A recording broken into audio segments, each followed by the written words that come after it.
What's happening, guys? We're back and we're gonna try to mount these today.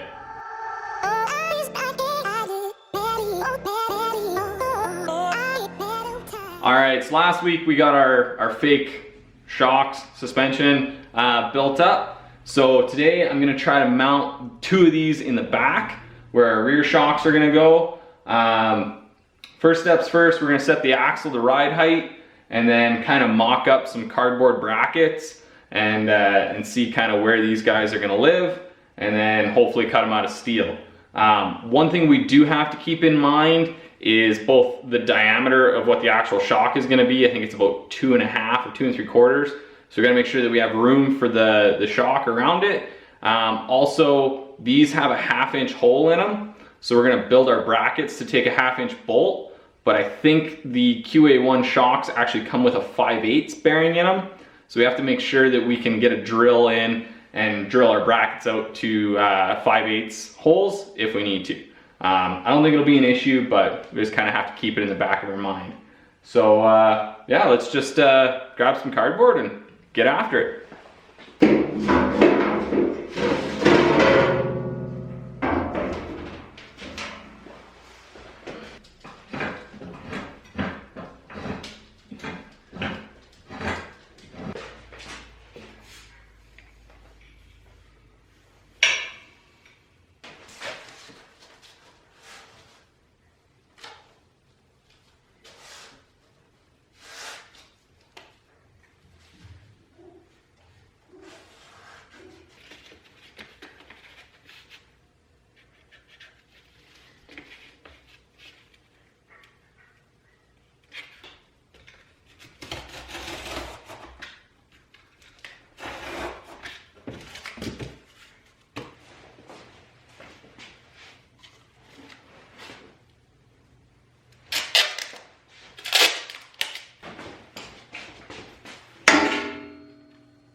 All right, let's cut her out of steel.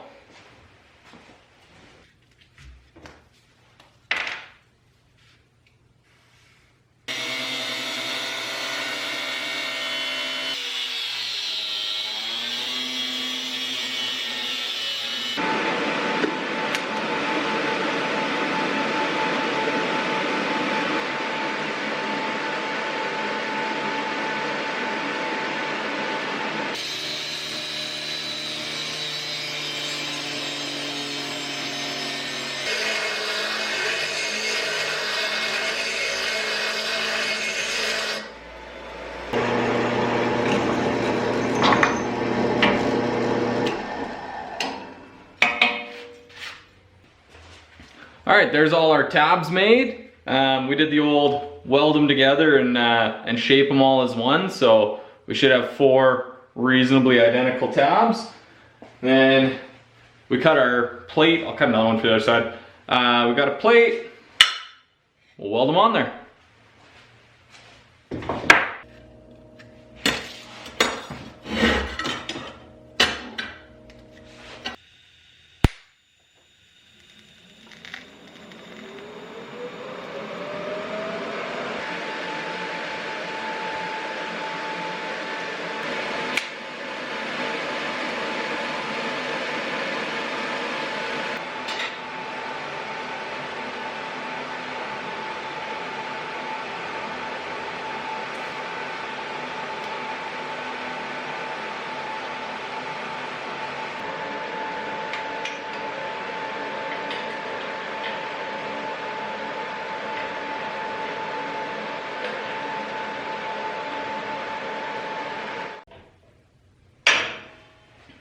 All right, that fits in there perfect.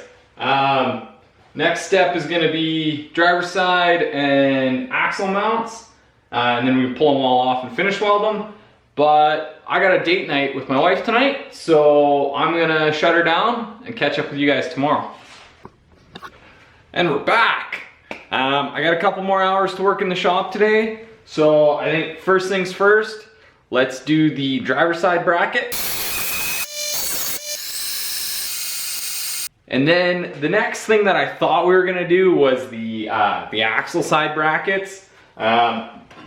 Unfortunately, that's all of the 1/8 inch plate that I have left over. The top brackets took way more plate than I thought they were gonna take. So I need to pick up more plate before we can do the bottoms. But I think what we can do today is do some bracing. And here's what I'm thinking for bracing. These aren't gonna be strong enough, just kind of how they're built right now. All the force is gonna be upwards in this corner basically, and this edge are totally unsupported. So I think what we'll do is we'll actually run a plate from the back edge of these guys straight down to this crossbar that holds our fuel tank. And we can do it out of something quite a bit thinner. I don't know, we got some plate over there, I'll pick something. And just kind of box this in. We're gonna do the same thing on the outside for the roll cage mount. It needs to get braced down. Right now it's just hanging off on the edge there. So we'll box all this in, make it look like one big bracket. The suspension brackets are a little bit longer than the roll cage brackets. So I think what we're gonna do is just run a straight edge across and trim everything to the same length. And then the plate that runs on the back here can just be one solid plate. And yeah, we'll make it look cool. So let's do it.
All right, those look awesome. So we got the gussets built for both sides, just tacked them in. We threw in a couple of dimple dies in them just to add a little bit of rigidity and really just to make them look pretty. So yeah, that's all done. Next step is gonna be pulling all this off and doing all the finish welding on it. But I'm not gonna bore you guys with that, so I'm gonna call it an episode there. We got the top mounts done. That's a lot of success. Next week we'll do the bottom mounts, the axle side mounts. I actually found a sheet of 0.1 that we have over there, which should be good enough. It's not quite an 1/8, but it's close. So we might just use that, do the bottom mounts, and then our rear suspension's just about done. So yeah, in the meantime though, thanks so much for watching. If you haven't already, hit the like and subscribe button. Go check us out on Instagram, Left Foot First Media, and we'll see you next week. I'm out of here.